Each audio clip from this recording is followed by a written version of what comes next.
you were most surprised by when you became a mom, or that like something that no one tells you, you're not warned about, and you kind of, it was like a big surprise. What are some of the things that stuck out to you? Okay, I would say like the actual process of becoming a mom, so like the birth. People don't really tell you a lot. Like, you know, like you go to the birth class and they're like, you have to like, remember, it's going to be a lot of pain. And you're like, yeah. Like I've had cramps and like whatever else. Nope.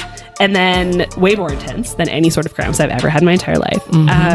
But also I feel like this is going to be really TMI. So like if you are grossed out by things, skip ahead 30 seconds. But just like, don't get pregnant. Yeah, don't get good pregnant. Luck. Welcome to the Scaries, brought to you by Racer Co. I'm Sky. And I'm Talitha. We are proudly broadcasting from Treaty 4 territory and the homeland of the Métis. In each episode, we tackle the alarming, inconceivable, questionable, shocking, and scary statistics relating to, impacting, and intervening with the lives of women and girls worldwide. You'll hear the scary truth, take away tools and tips, and learn about what you can do about it. And the Scaries is an opportunity to raise awareness, share resources, and use our voices as women and supporters of women to make some real change. The views expressed on this podcast are solely our own, especially this one. It's going to be very deep into our own thoughts and feelings. And just, it's all for entertainment purposes only. We could also be sharing some content or some statistics that could be triggering, so listen with caution. As straight, cisgender, white, able-bodied settler women, we are aware of the privilege that we have, and we want to use this platform to spread awareness about the scary reality that women from around the world face in different life situations. And why? Because sometimes nothing is scarier than being a woman.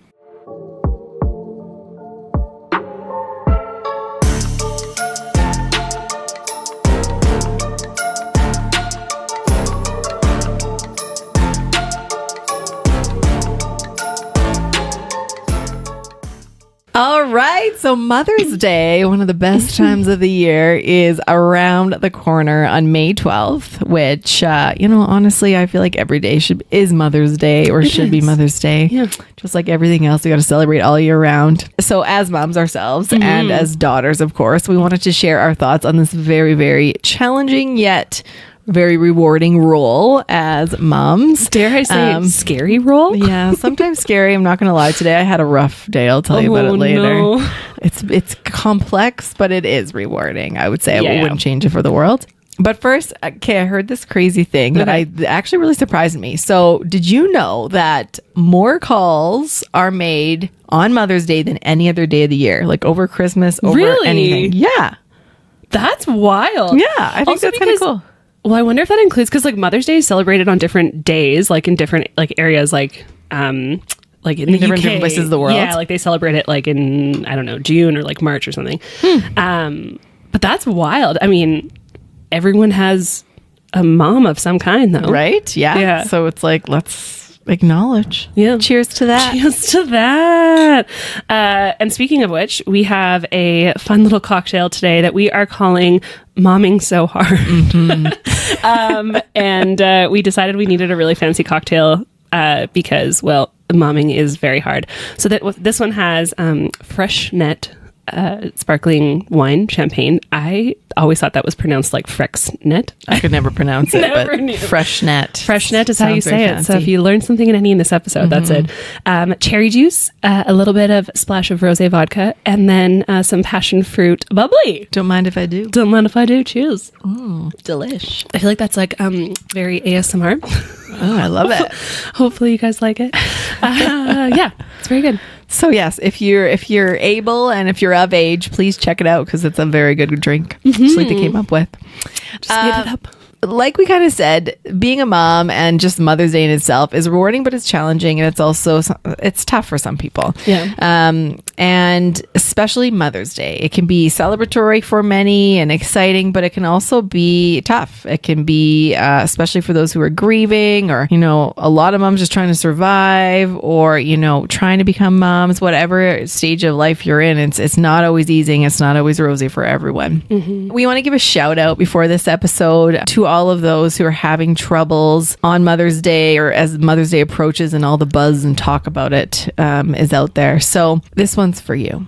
To the one no longer with us, to the one who never got to hold her baby, to the one who is afraid, to the one who is just trying to survive, to the one without any help, to the one yearning to be called a mom, to the one celebrating her first Mother's Day, to the one who cries daily, to the one who lost a child, to the one who feels like no matter what they do, they can't get it right.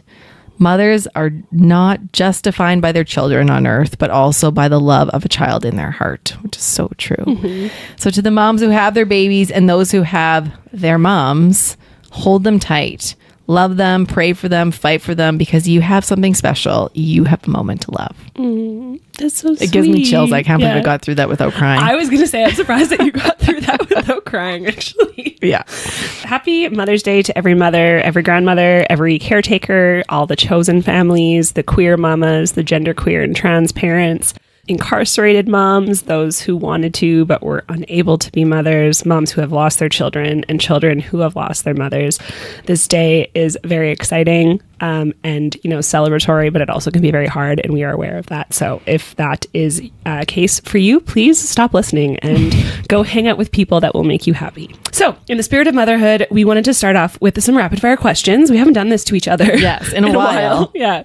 So we thought we would do it. Okay, so Sky, I'm going to ask you first. All right, bring it on. Are you ready? Mm-hmm. Would you rather have become a mom back when we were born, so like in the 80s, 90s, or now? That's tough. Would I rather? I feel like, honestly, I don't regret anything about my path so far in being a mom, but if I could go back and do it back in the day when I was born, I feel like life was just so much more simple. Mm-hmm. And the expectations on moms was not nearly what it is today, or the expectation on just child rearing in general. Yeah. Yeah, I think it'd be cool to do it back when we were born, like in the late 80s, 90s. I agree with you. Yeah. I think, well, also because I feel like I turned out pretty okay. And I know that there were challenges, like, you know, social media had come out when we were like a really important time where it really impacted like teens. Yeah. Yeah. But I just feel like even the pressures now, like the things that I worry about for my son are extremely different. Like I'm just because of like how connected we are and everything. Like I just think that it's so much more heightened. Mm-hmm. And also you said about being connected, and like I mean, if you subject yourself to it, which I feel like is always a choice, social media is always a choice, but like you see it and then you're like, oh, I'm instantly comparing myself. Like my child does this, or like, oh, they have this whole play area in their house. I should do this, but I don't have space, or like I don't have the money or whatever. So the mom guilt is just like exponentially larger because you have so many more people to compare yourself to, like on a global scale, and literally global. So many people, access of information in your ear saying you're doing it wrong, you're doing it right. Da, da, da, da. Yeah. However, I will say that I feel like there's a lot more communities today that support moms. A lot more things available to help moms through motherhood than there ever were. Like there's like this new thing, I think it's called Peanut, for new moms, where you can like, it's like a Tinder for mom friends, and you can meet, or I don't even know if it's a Tinder, but like a match, find other moms who are also on mat leave, or, you know, going through what you're going through, and find friends. And I think that's so cool. Community is so important. It takes a village, as they say. Yeah. Okay, I'll ask you the next one. Mm-hmm. Would you rather go into motherhood with all the knowledge you have now, or go in blind, as obviously we both did? I would go in blind still, because I feel like the more that you know, I feel like the more that you worry about, and the more that you like anticipate, and just all of these things. Whereas like, and every single little human is entirely different. So true. And I mean, you have two, so like you know even how they're different. I've done both now, because I have had one where I didn't know anything and then had a second. But you're very right. Like I thought I knew everything, and there were some things that I definitely was more confident in, just general things. Sure, but you never know what you're going to get. You never know what challenges you're going to have. And every kid is extremely different, which is mind blowing, because I mean, not all cases, but in our case, the same two parents have the same two kids, but they're completely different in every way. So I don't know how that works, but. Well, I feel like, I mean, especially with us, we're always like, if you fail to plan, you plan to fail. And like, that's very our motto. But you really can't plan. Like, it's not something that you can plan for. You have to just trust your instincts as a person and as a parent, and trust that you know what's best for your child. Yeah. So I think I agree with you. Like, it's just the anxiety level, honestly, just the naivety. How do you say that? nativity. I'm saying the nativity seed. The nativity seed. Nativity of just not knowing, and ignorance is bliss in some cases. And yeah, I get it. Yeah, that's fair.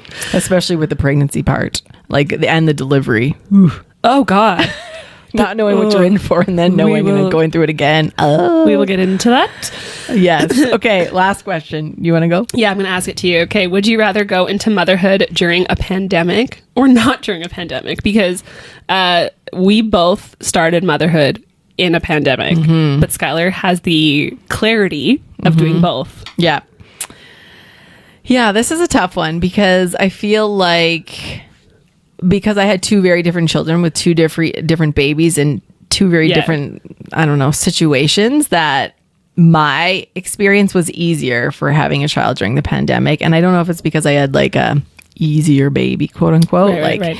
But for me, I had postpartum anxiety for my second child, which wasn't during the pandemic, which was related to all the like the amount of things I had to feel like I had to be at or do because it was not pandemic times. And of course the world continues on, and I'm like, okay, I gotta be out there. I gotta be doing things. And of course we continued our raise her stuff throughout my mat leave. So there's lots of events, there's lots of stuff. And I also had a colicky baby. I had a baby who didn't take a bottle. And I was new to breastfeeding because I didn't breastfeed my first daughter or my daughter. So it was like learning so much and doing a lot of like very public things that I wasn't comfortable doing, and screaming baby and having to do it. Like it just stressed me out. Yeah. And I'm very like control freak, which there's zero control when it comes to babies. So not being able to control anything and then being out in public it stressed me out. So with my daughter, it was just like couldn't do anything. So great. Like didn't have to, there was no pressure, just chilled and enjoyed it. And it was honestly not that bad. And like you didn't have to show off your baby to everybody. No. And like you had a reason to just do your own thing and really bond with your kid. And I had a couple, like I met a bunch of women who were also having babies at the same time, and we all kind of just bonded and met at the park in our social distance blankets, and it was lovely. But the social distance picnics really got me. But no, I don't know, it's tough. It's really tough. Yeah, I would say, I mean, not knowing not pandemic, but like going into a pandemic. So Skylar's first child was born in January, and then the pandemic hit in March. So she had like a little bit of time. Yeah. But had, I mean, like a month, rough birth and all that kind of stuff. And mine was born October of 2020. So like shut down, really, really intense. And so I had so much anxiety throughout my entire pregnancy that when my son was born and he was like healthy and my pregnancy or like my birth was okay, then I was like, like I had this like huge sigh of relief, and I was like, I'm happy to stay home and do nothing and like watch RuPaul's Drag Race and have a grand old time. Exactly. Yeah, interesting. I feel like the hardest thing though was not having the support. Like you couldn't have babysitters or as much as you could now, or you couldn't like go out because you needed a break as easily as you could now without the pandemic. But do you know what I'm seeing actually now is my son has I think a little bit of separation anxiety. I mean, I did as a child. Like I would always, like I hated sleepovers. I would always be like, Mom, come pick me up, I don't feel good. And like so I definitely had that. I probably still have that. But I think he has a little bit of that now too. And I'm not sure if it's also because of like, we were just always around him and we never, like, he never went somewhere and was just like, okay, bye. Yeah, so, totally. All right, take us into the next part. Yes. So first we want to talk about, I mean, we've shared a lot already, but let's talk about what you were most surprised by when you became a mom, or that like something that no one tells you, you're not warned about, and you it was like a big surprise. What are some of the things that stuck out to you? Okay. I would say like the actual process of becoming a mom. So like the birth, people don't really tell you a lot. Like, like you go to the birth class and they're like, you have to like, remember, it's going to be a lot of pain. And you're like, yeah. Like I've had cramps and like whatever else. Nope. And then way more intense than any sort of cramps I've ever had in my entire life. But also I feel like this is going to be really TMI. So like if you are grossed out by things, skip ahead 30 seconds. But just like, don't get pregnant. Yeah. Don't get good pregnant. Luck. You are going to poop as you are giving birth. like if you're pushing, if you're having a natural birth, you are going to poop, and it's not going to be a good feeling, and you're going to feel really embarrassed, and the hospital team will be absolutely amazing. My mother was in the room because she's a registered nurse, and I was like, I need this calm like sense. Anyways, and she was like, so the nurse was just cleaning up because you pooped a little bit, and that's fine. I was like, Ma! Anyways, so I didn't even know because I had like an really good epidural, and so I'm like, man, I'm like, what stings? I'm like, oh, it's me. I guess it's me. Whoops, what stings? I also had my mom in the room, but it wasn't her choice. She was like bringing me food or something at the 11th hour, and then they're like, "Hey, we got to push," and she's like, "Ah!" like hiding in the corner because she's not a nurse. No, it's not her jam. Yeah, my sister was there. I had like a whole peanut gallery. My sister was there for my first. Julia's my really good friend, was my nurse, and then like a whole team of residents learning, and everyone and their dog. I swear, everyone learning too. Yeah, that is one thing to note is that there are usually several people. So if you are shy, you better get comfortable with lots of people seeing your whole body, everything and anything, because that is the other reality. Yeah, it's not a private matter. No, not at all. And honestly, and when you're in the thick of it, you really just don't care. I mean, I don't know. I didn't. Oh, I mean, after like the fourth person that like takes a peek down like the canal, you're like, who else wants to get in here? Right? Like, it's fine. Yeah. Okay. What about for you? Yeah, honestly, so many things. Oh, there's obviously a lot. I think for me, one of the hardest things that I never expected would be so hard is breastfeeding. I was very challenged with it. Like for my daughter, it took me forever to get my milk. I also had a pretty traumatic birth experience with her. Like I bled out. I had to get emergency surgery, and then so it took me a lot more time to get my milk. And then by that time, she had to be on a bottle, and then she didn't want the breast, and then it was just a gong show, and and then it was hard. And then with my son, it was also tough because like this is your whole life, and it's not so easy. Like some kids just latch easily, some have tongue time, some have lip ties, some have all these other things that impact it. I've had mastitis, I've had all kinds of issues so many times, and it's just for me it was very hard breastfeeding. Like it was not easy, and I don't mind it. Like if I ever have another, I would probably try to do a combination of both, because it is very like convenient, but it is hard. It's not easy. It's not an easy thing for sure. Everyone's like, why don't you just breastfeed? Like it's so, I'm like, I'll try, but like, and then doing it and getting like shame for doing it, and you know, all the covers and all the things, and I don't know. It's just, it's hard. Especially it's like I'm feeding my child. My child's like having lunch or whatever, especially with the shaming you said. Yeah. It's just that I think was really tough. And just like the fourth trimester in general. You know, you have all these like, oh, I'm in the second, I'm in the third trimester. Oh, glorious. These are all the things to expect. And then it's like, okay, the fourth, which means like your baby's out. But technically, babies are supposed to be like, I think like a lot of other animals are actually supposed to, but they're not fully developed until after the fourth trimester. So they're growing them for 9 months or 40 weeks. And then that's right. Then another 12 weeks or another like 3 months per se is when they're officially fully developed, in the sense that they're like all their stuff is kind of, their bodily stuff is figured out. Like your baby at a couple weeks old, their stomach is the size of a peanut, their digestive system hasn't figured out, you know, so you don't know that, and you're thinking like they're just gonna sleep, they're just gonna do these things, but they can't. This just doesn't work. And so like I think they could be ideally in your body for 12 months, but they get too big and you can't physically push them out at that. So, I've heard it's like an actual like biological thing of like humans developing, like humanoids developing over time, where like humans are actually like the weakest mammals, because our babies, like, you know, you see like giraffes come out and they like walk 4 seconds later. Like, exactly. And babies, like human babies, are so reliant and like are literally defenseless against all the elements, against everything. Like they can't feed themselves, they can't walk, they can't move, they like can't even open their eyes, really. It's that fourth trimester, so it's a time. Learn about that. I feel like that's the most important thing to learn about, because you are having to do that versus like the pregnancy part. It's like you just kind of take it as it comes. There's nothing you can really do about it. It's just let it grow kind of thing. Well, there's things that you feel like you can try to do. I think actually pregnancy for me, like as I said, was I had so much anxiety during pregnancy because I was like, what's gonna happen? Like, and also because you can't see what's going on. Yeah. Like I felt like I just had absolutely zero control. And so it was really, really overwhelming. And you only ever get, like, if you're lucky, maybe 2 ultrasounds, unless there's something going on where they have to do more ultrasounds. So 2 or 3 ultrasounds throughout a whole 40 weeks is not much. And you're like, is my baby still, how's it going? What's going? Like, are they moving enough? I don't know. It's nerve-wracking. Oh, I was so thankful that my placenta was interior? Yeah, it was inside. Or no, wherever it was. So you could feel the kicking and all that. Yeah.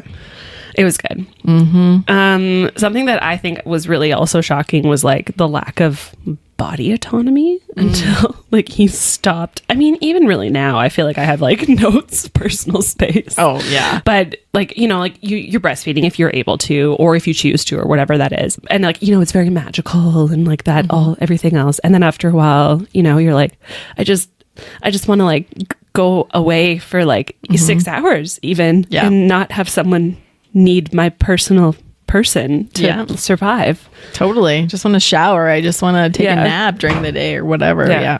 Not so easy. And for me, another big one is the hormone changes. Like, I think it says, I heard something the other day that it was like, it takes a woman like 7 years to fully be back to her normal hormone state. And when a woman, and so a woman goes, like, your hormones or progesterone or estrogen, I don't know which one, drops as soon as you have your baby. You're like, you took 100 birth control pills and then you went from none to in one day. Like, the amount of hormone fluctuations after you have your baby is nuts. And so I don't know. My hormones are still a little nutty, and I don't think they ever really stopped ever since, because I have my kids are about 3 years apart. But like, the things I cry at now, and I can't even watch. I used to watch horror movies and stuff. I can't even watch that anymore. Like, so many shows, and if it has kids or anything to do, I'm just like, I can't do it. Like, it's too much. Yeah.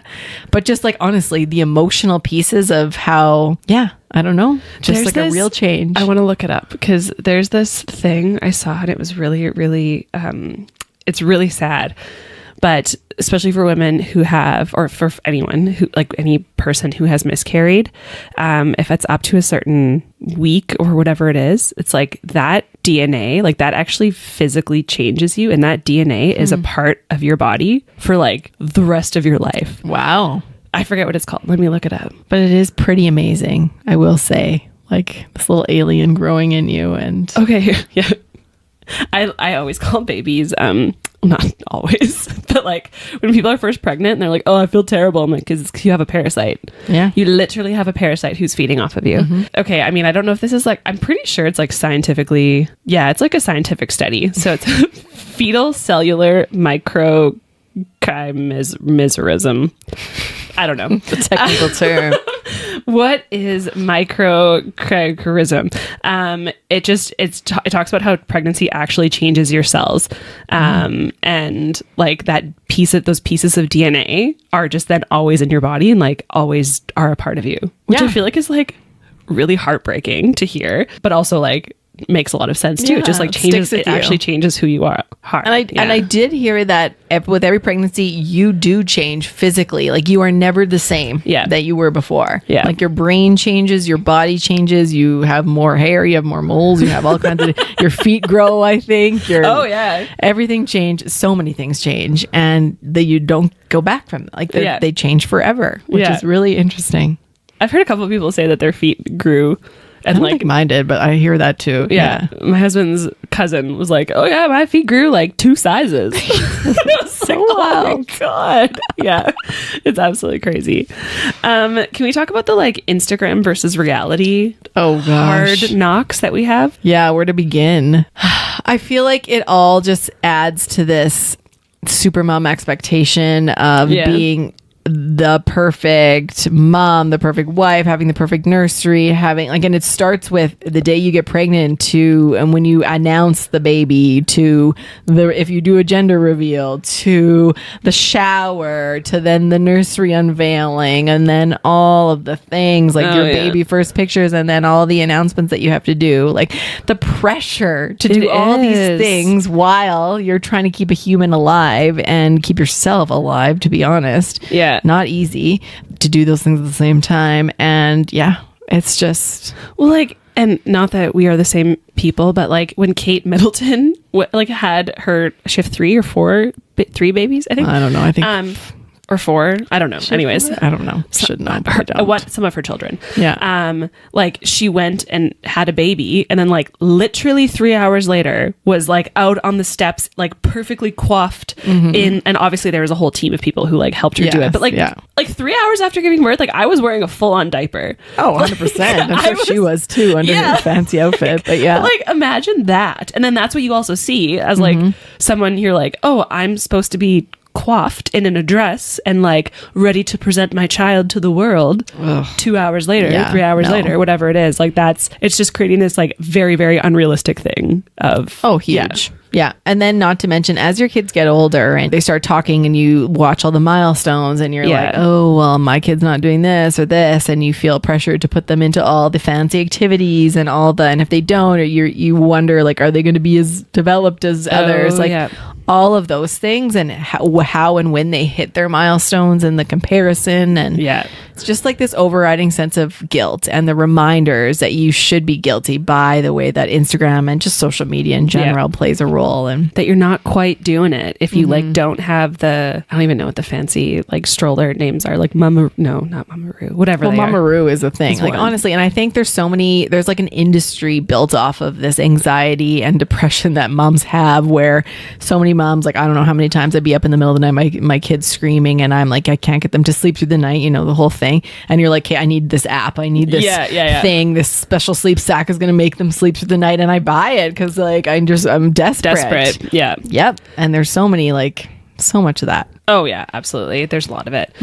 Well, we went through a few of the scary things for us. Yes, but they're obviously the surprises. But there's obviously a lot of good things that come from being a mom too, and some of the positives that were discovered. And I think one of the biggest things for me, and what I tell a lot of folks, is the amount of patience that I have. Oh, yeah. I don't think I was a very patient person before, but now I'm like, okay, like let's go get our shoes on because we're going to daycare, and it takes like 20 minutes because he like needs to put his shoes on the exact way that he needs to, and he like sets them up, and I'm just like, okay, yep, we're just gonna do it, you need to do it, and like you just sit and smile. And like all the skills, I feel like you got to just add it to your resume, just the amount that you learn as a mom. And like those moms, wow, like multitaskers, negotiators, creative problem solvers. They tell you to not negotiate with the terrorists, but you have to, you gotta, like I'm telling you. But and the creative ways to just get things done and go through the day, you just have to, like, honestly. The creativity, all of it. Yeah. And honestly, like some other things that I would say that are the positive surprises were really, just the ability to enjoy doing nothing, not nothing, but like just be silent and sit and snuggle and slow down and just enjoy and just not feel like you have to be productive in the traditional sense of the word. It's just so refreshing, because I feel like I'm always guilty of this, regardless, that if I'm not doing something, if I'm not achieving something, if I don't have a list checked off, like my day is wasted and I'm not, whereas like that time when you're literally just with your baby and you're growing, like that is your only and your main job, and that's okay. And you don't have to feel pressure to do. I mean, there are some other things that we have to do, but the ability to just slow down. You're allowed to just so nice. Stop. You give yourself permission to do that as well. Yeah. And I think with that, for me, one of the last things would be increased curiosity. Like the way that my son looks at the world, like we'll just like sit and like watch a car, like drive a car like back and forth like on a table, and is just like absolutely fascinated by it. And I have to like get down to his level, and I'm like, what are you seeing? What's happening? And then it's just so interesting. It's just like, what is his brain thinking about? Like, how is he processing this? It's just so interesting. Well, and all the questions, our kids are both of the like 3 and 4, where they're like, why this, why that, and it's like, how many times can you say why? But then when you start to see them process and understand and like come to the conclusions that they come to, it's actually so smart. Like they're very brilliant. So, of course, we learn a lot every episode through research. I've been keeping with the theme of this episode. Let's not forget the things that we learn from our moms. Oh, yes. The things that made us who we are today, and that are truly a very large part of why Raise Her exists in the first place, why we feel like we have, the capacity to do this and be parents and work full time and do all of that fun stuff. So we're just going to toss a few at you, and then hopefully you can share some with us on our various social medias of what your mom taught you. And that share it with your mom too. That'd be the best gift of all on Mother's Day. It's like, Mom, I really love that you taught me this, or I'll never forget this. Thank you for teaching me that. Like, I can't imagine my child said that to me. I'd be like, oh, tear to my eye. She's already very emotional, folks. Yeah. You just throw her off the edge. That's the tightrope she's walking. So I think one of the things is that we've talked about this a lot, but it's that you can have it all. You just can't have it all at the same time. And so, I mean, one of the reasons why we really connected was because our moms were very much like, not overly career focused, but definitely career focused and like intent on making a change and making a difference in the roles that they had. And so I definitely, my mom wasn't at every single recital that I had, and she wasn't even here on some of my birthdays, and she's missed, a lot of different things. But I don't look back at those times and be like, my mom wasn't there at my birthday party. I think back and like, she was being a badass doing like an international meeting in like South Africa and was making a difference in the world. And like that kind of presence is a lot different than what some people think. Like they need to be at like every single thing. And like, while that's obviously important, it's also putting yourself and like making sure that you have your own careers and dreams and all that at the forefront is important. Totally. And it's that role model example of what it is to be a woman. And it's not just about being a mom. Yes, that is a huge part, and momming isn't for everyone either. No. But you are an individual. You still are allowed to have your own dreams. You're still allowed to have your own hobbies, and your life doesn't just exist for your kids as soon as you pop them out. Yeah. So I think just seeing that in our parents and our moms, that they're going after what they're doing it, but they're also with us in the moments that are very important. They're shaping us. We're watching them, and they know that. Yeah. And they really want the best for us as well. So they're giving that example of what they hope that we would be. They're there when we're popping out babies, telling us if we pooped or not, Exactly. It's all full circle. But really it's that strong built-in role model, that mentor, that, consistent person that you can lean on. And it's not just the moms, but I also think the people at the company they kept also were positive role models and shaped who we are, and mentors. So it's just like a whole domino effect in that sense. Yeah, absolutely. Yeah. The other thing that I would add to this is just like, because our moms were both very, Talitha's mom in the healthcare world and my mom in the education world, we're very movers and shakers and kind of change makers in their industries. They weren't ever afraid to hide that part of themselves, that they were also moms. And so we often were like dragged to meetings, to like events, traveling around with them as well. And they embraced that. And that was important for them, and important for us to see that and see our moms in a different light. Watch them speak and watch them teach and watch them mentor other people and like hear the things that other people had to say about them. Like it's just so cool, and you just have a different level of, I think, respect. Yeah, I think that was probably so like, it was so different than that in that time as well, because I feel like in that time working, it was like you are a worker and then you are a parent, and they are not the same, and you don't collide those worlds. And now like folks are very much so embracing the fact that like, your child is like screaming in the background. Like that's already happened multiple times while we were recording this. And you just go with the flow, and that's what it is. And you're like, yeah, I am, this job, but I'm also this person's parent, and like that comes first. And so I try to be as intent and like present about that as possible, of like, you pay me, and that's great, but like this is also who I am and this person's parent. And so seeing that and like going to meetings and then being like, like my husband had a meeting, and so Talitha's coming along with me to this board meeting, and I'd be like there coloring and like so annoyed. But like she's like, anyways, so let's just carry on with the meeting, and then she would like give people hell and like Yeah. It would be amazing. Totally. It's just, Yeah. it's the whole human. It's right. Yeah. Like that whole feeling of like, it's okay to bring your whole self and not be shamed or shy or hide them and keep them all separate. Like, no. Yeah. So, no, I think I really value that. And the other thing was just the importance of all of those experiences in shaping your perspective in life. So, like, we both got to travel with our parents, be a part of those things where it just makes you have a different appreciation, I think, for what being a mom, a working mom is all about. And, you know, the perspectives that you have on what that looks like and your own expectations that you put on yourself when you get to that point in your life, if you get there. So, yeah, exactly. Yeah. No, I think those are, so thanks, moms. Yes, thanks, moms. We love you. We love you. We should have had you guys on here. Yeah. Maybe the next Mother's Day, you'll tell us about how we're doing. Yeah, you can check back in 1 year and tell us what we're doing. Exactly. So let's get into, we did do a little bit of research around this episode. It's not just all our personal anecdotes.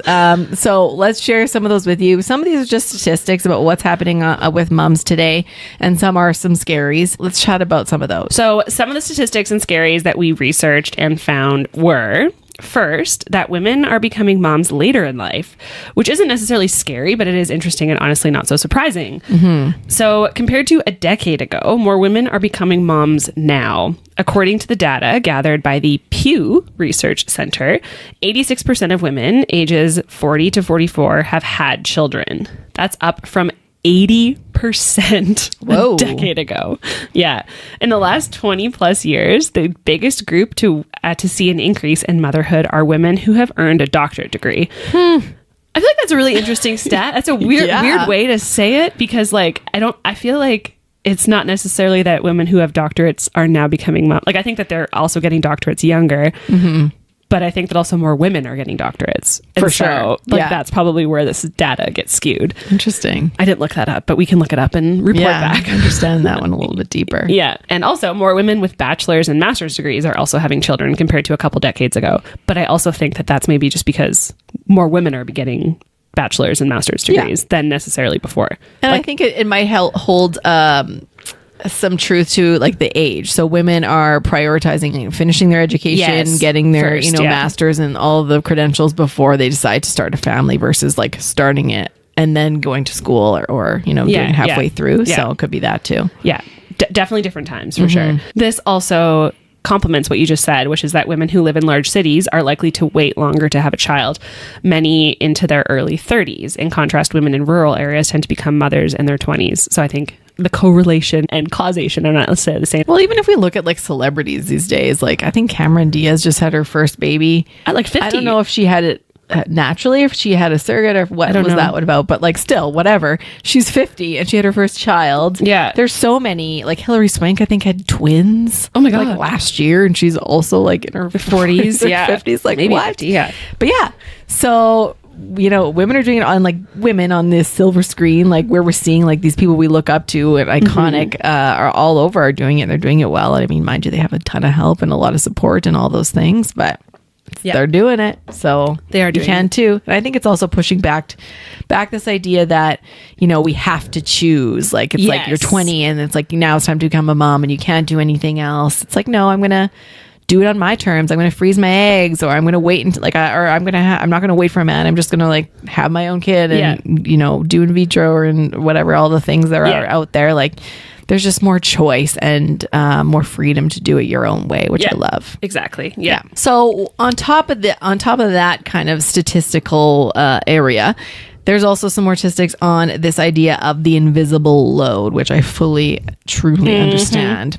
So a survey of thousands of moms in the United States by Welch's grape juice. Oh, I love that. Showed that being a mom is equivalent to having 2.5 full-time jobs. 2.5 full-time jobs, and I believe it.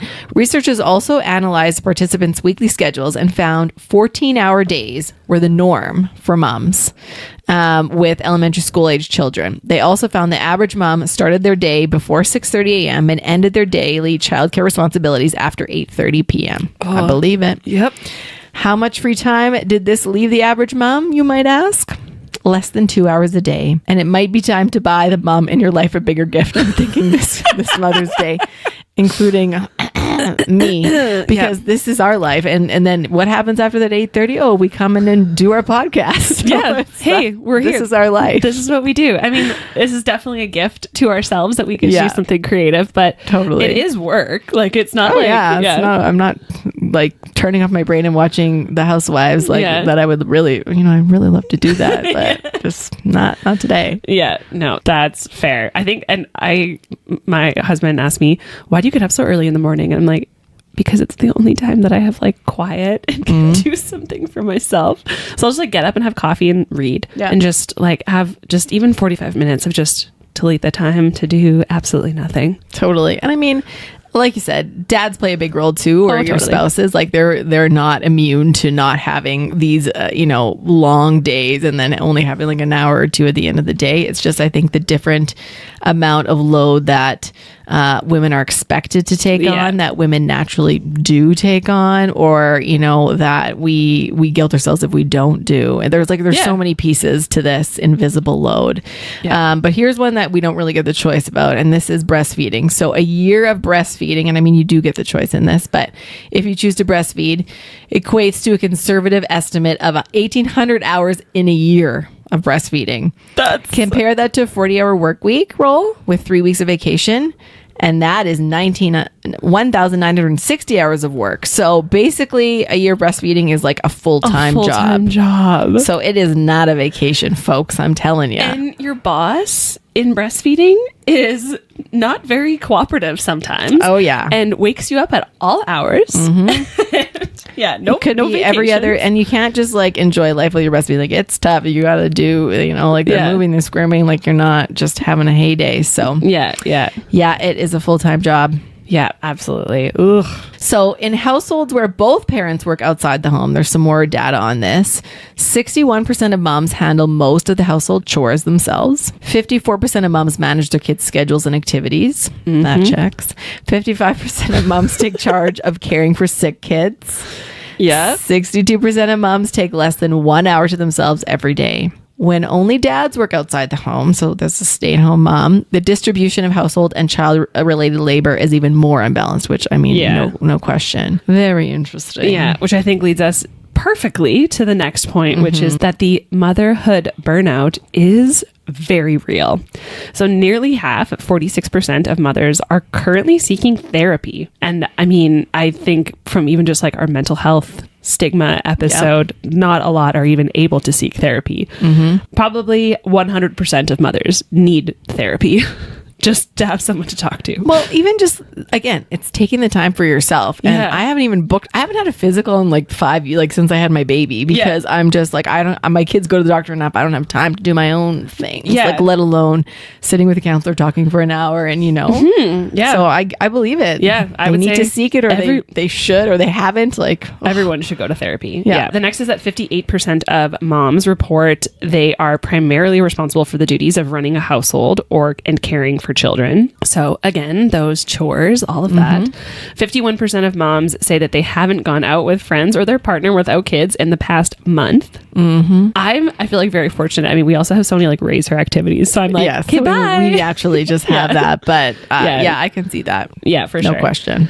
Nearly half, at 49% of moms, say that they feel burnt out by motherhood. I mean, we've talked about it before, but we both went back to work as quickly as possible after mat leave because we were both very burnt out and just needed a change of brain pace. Oh yes, motherhood burnout. Well, I would say when we think about this, and I just want to stop here and pause and just give a big shout out to the stay-at-home moms and the stay-at-home parents, because I cannot imagine.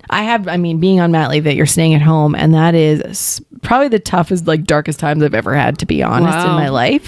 And so I cannot imagine doing it every day, day in, day out. It is, I find going to work to honestly be a break. Yeah. Like a mental break. And like a physical break too. Like just the mental and the physical load and the body autonomy, all of that. Like you just get a break, which I need for my mental health. And I know not every woman or man or, is the same, but yeah.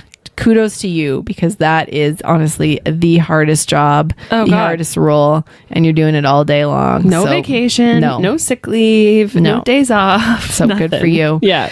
But from our experience as working moms, let's dig into that a little bit and how that's impacted. So some of the data we looked at tells us that at the start of 2020, the corporate world was making strides towards gender equality and equity, with more women ascending to senior leadership positions than ever before. But then, boom, the pandemic enters. Dun, dun, dun. And suddenly, according to a survey conducted by Lean In and McKinsey and Company, 1 in 3 mothers considered leaving their jobs or downshifting their careers due to added burdens. And then it's like hitting the pause on the progress, of course, at the worst possible moment. Yeah. But when we think about what about the women who shift from working to parenthood, so Canada offers maternity leave through the Employment Insurance Program, EI, allowing eligible mothers to take up to 15 weeks of paid leave. And then you get parental leave benefits for mothers and fathers, allowing up to 35 weeks of paid leave, which, if you have access to it, is really incredible and supportive, especially compared to those in the States and other countries who have like zero. Yeah. I feel like there's like 2 weeks. Yeah, maybe. It's insane. But I will note in this piece, this is my own chime in on maternity leave top up, because I could go all day about this one. This was actually another surprise for me. I didn't even think about this. And when I started my career, you know, going places that I'm going to work, like you don't think to really look at the benefits. What's their top up? What's their maternity leave, parental leave benefits? You don't think about that until you're like, I think I want to start trying to have a child. What is that? And then you might be working for a place that has none. And so you're relying on EI. And EI honestly is, like, for most people, not even close to what your salary will be. That means you're just relying on unemployment insurance. You're getting no additional top up to fill up and make what you're usually making. So you're going on a year where you've added another human to your family that you're responsible for. You're home all day long, so you're using way more energy, power, have higher bills, higher water, all of that, and washing like laundry 100 times a day. Everything goes up, all your expenses, yet you're making a fraction of what you made and you're expected to survive. And I'm telling you, it is not easy. And so a big surprise is, like, you need to have savings to have a baby. Not to mention if you live in the States and it costs you like $10,000 just to have a baby in the hospital. Like, you don't have health insurance or anything. So save up or, you know, think about that, the financial impact, because it is huge and it's a big factor. Yeah. Oh, it's huge. Yeah. It's very shocking. Yeah. So aside from that, there's another elephant in the room, and this is the infamous double shift. So picture this, if you will. You clock out from your 9-to-5 job only to dive headfirst into another full-time job of household chores and duties. I know it too well. And guess what? Research shows that women are still carrying the lion's share of these responsibilities even when they're working full-time. Yeah. Not surprising. But wait, it's even more complicated. For single mothers, the struggle is amplified. I cannot even imagine. Oh, God. They are truly the superheroes. Like, and I kind of, especially like the grandparents, like, what would we do without our grandmas and our grandpas and our aunties and all of the other support people that we have in our lives to help? I can't imagine even just being the solo parent, though, right? Like all of that village that you need to make life work. Like the first few weeks of having our son, that's all I could think about was, like, if I was a single parent alone in a city or wherever that I didn't know anybody or didn't have that like close network. You didn't have your parents there. Those people were like in my heart that whole time, because I know they say it takes a village to raise a child, but like it actually does. Yeah. Especially as a new parent where you have no idea what you're doing. Questions upon questions. Like, it is rough. So single moms are putting in those extra hours. I can't even imagine, not just at work, but also at home without, a partner or who knows what else, other supports to share that load. So it's like literally a never ending game of tug of war with zero breaks. I just my heart goes out to you. And let's not forget the toll that this takes on their mental health. Of course, there's the stress, the overwhelmingness, the guilt, all feelings that are too familiar for sure for working moms as well, trying to keep all these balls in the air. It's honestly like a walking tightrope, that there's no safety net and you're constantly like teetering on this edge of Am I going to make it today? Is today the day I'm going to break? What does the day bring? And you just never know what it brings when you have little kiddos. It's just every day's an adventure. Yep. And if you your mental state is very much directed on like what's happening with your with your kids. Oh yeah, absolutely. Like 100%. If they're happy go lucky, then you're like, oh, that's fine. And if they're feeling stressed or like dysregulated or unregulated, you know, it's like change your whole day in a flash. Oh yeah. So what can we do? So we shared, I mean, a lot of our own personal stories, but some of the interesting statistics really around that, you know, that load, the burnout, all of those things. And so what can we do about it to help the mamas of today and into the future with this experience? And so they're a little bit less surprised than we are and ready for it. So here's some of the things that we believe should be implemented and things to look out for, especially those working moms who are applying for jobs or eventually considering having children or more children. Remember that when you're interviewing for a position, you're interviewing them as much as they're interviewing you. So that's the first thing I would say. So ask about those maternal benefits. Yes, the top up. Look at all of that. Ask about it. I always remember being like so awkward because they're going to just like, as soon as I ask, they're going to assume I'm going to like get pregnant tomorrow and not want to hire me as well. But like that's another red flag. Yeah, honestly, if that's what you think that they're going to do. So no, ask about it. Consider what that looks like. Also ask about flexibility. So what does that look like? You know, if you ever do have kids on the road, if you need to pick them up at 3:30 for school, what does that look like? Do they offer those options? Look at training, career advancement, educational opportunities, professional development. Look at generous leave and caretaker policies. Look at hybrid work options, or you know, telecommuting or working remote. What are the options there that you might have? Look at career counseling, family counseling, all of these things that are of dire importance, I think, as we get into life more and more, and we see the demand for that. Yeah. And look at return to work programs. I have yet to see this in anywhere I've ever worked, but this is important. So what does that look like when I go back to work after a mat leave? How are you supporting me? Am I back full time? Like what's in place? And then if there isn't something, ask for it. Put your hand up to create something. Yeah. Don't be afraid to create some ripples in the water. Yeah. So what about us as individuals, as a society? What can we do to support moms and parents? But this one is specifically for the moms. Well, aside from our own experiences and all the stats that we shared and, you know, the anecdotal stories, we know that the pressure of society on mothers is not an unsolvable problem. We can solve it. We can change it. We can make a difference. These are some of the steps that we can take to alleviate this burden and create a more supportive environment for mothers and parents. So specifically, we need to challenge the stereotypes and expectations imposed on mothers. Emphasize that there is no one-size-fits-all approach to motherhood and that every mother's journey is unique.